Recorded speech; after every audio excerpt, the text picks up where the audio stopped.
mzee wa miaka 70 alienda kumnunua binti ambaye alikuwa ni yatima mtaani. Lengo la huyo mzee kumchukua huyo binti ni kwamba huyo binti akipevuka akikua aje amuoe amfanye kama mkewe. Hii ni noma sana, hii ni kali ya mwaka. Mzee wa miaka 70 kweli kumchukua binti huyu amuoe? Basi ule mzee ikabidi achukue sehemu kama kisiwa aishi na ule binti peke yake, kwani alikuwa hataki watu wote wamuone bwana. Basi baada ya kufika katika kile kisiwa wakasaidiana wote kwa pamoja ili kujenga makazi yao mapya. Sasa wakati wanaendelea na ujenzi, ghafla ikapita patrol ya boti ambayo ilikuwa inamilikiwa na wanajeshi fulani. Binti alishangaa sana, kwani ni kwa mara ya kwanza kuwaona watu wale wakipita katika kile kisiwa. Basi kuna kitu akakihisi, akawa muda wote anajaribu kusubiria pale huenda wale vijana watapita tena, lakini ikawa ni tofauti, kwani kimya kilitawala sana. Ikabidi atoke na kwenda kujisafisha kwa sababu alikuwa amechafuka sana baada ya kazi. Sasa wakati kesho yake wanaendelea na kazi ya ujenzi wa nyumba yao, akawa binti anajisafisha. Sasa ghafla bwana, wale wanajeshi wa patrol wakapita na boti yao. Sasa binti akawa anaangalia kwa mshangao mkubwa sana. Wale wamba bwana wakavutiwa na ule binti. Walimwangalia binti kwa jicho fulani mpaka binti akaogopa bwana. Mzee aliona ile situation lakini hakuogopa, kwani anajua ni jinsi gani ya kukabiliana na wale wamba. Basi baada ya muda ule ujenzi ukawa umekamilika, binti akawa anapumzika na kucheza tu, kwani muda wote alikuwa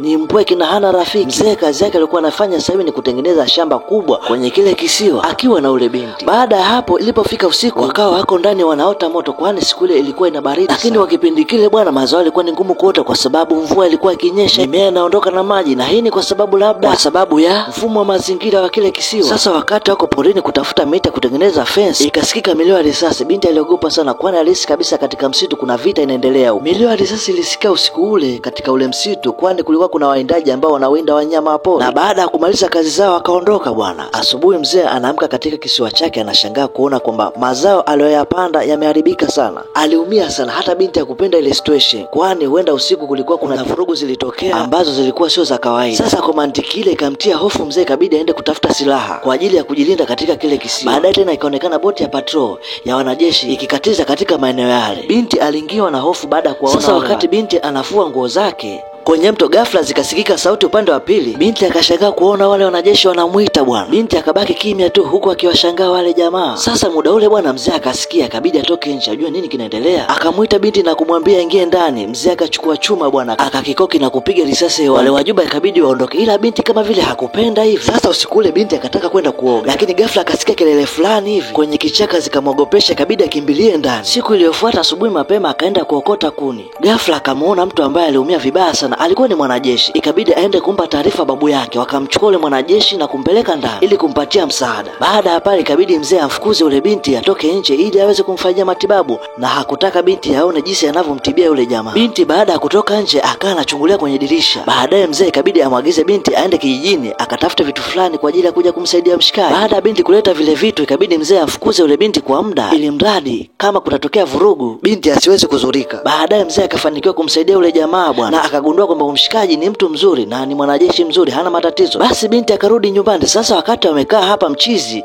binti si ndo akaanza kumchokoza bwana. Bwana watu bwana wakaanza mazoea ambayo sio ya kawaida. Mzee kuona vile akashangaa sana, kwani hakupenda ile tabia na alikasirika sana. Sasa kwa kitendo kile ikabidi binti apelekwe mbali na kile kisiwa kwa mara nyingine. Mzee alikuwa na wivu sana aise. Sasa muda ule ghafla akaja wanajeshi fulani hivi kwenye boti. Yule jamaa kuna vile kabidi akajificha, kwani aliona kabisa wale ni maadui zake. Sasa wale jamaa walipokuja wakamwambia mzee kwamba wamekuja hapa kwa ajili ya kutafuta maji, lakini sio maji bwana. Wajamaa walikuja kumtafuta mtu ambaye alijeruhiwa. Baadaye wale wanajeshi wakaondoka na mwamba akaona kabisa hii sehemu sio ya kuishi, kabidi aondoke zake. Sasa siku moja kukatokea mvua kubwa sana. Yule mzee na ule binti wakajaribu kuokoa baadhi ya mazao, lakini ikawa ni ngumu, kwani maji yalijaa sana mpaka akafikia makazi yao. Sasa mzee ikabidi aamue maamuzi magumu sana. Ikabidi amsaidie binti aweze kuondoka kwenye kile kisiwa, kwani yeye tayari alikuwa kiafya hayuko vizuri. Akaona kabisa yeye hataweza kusurvive tena. Kwa hiyo zile ndoto zake za kuja kumuoa huyu binti zikawa zimeishia pale.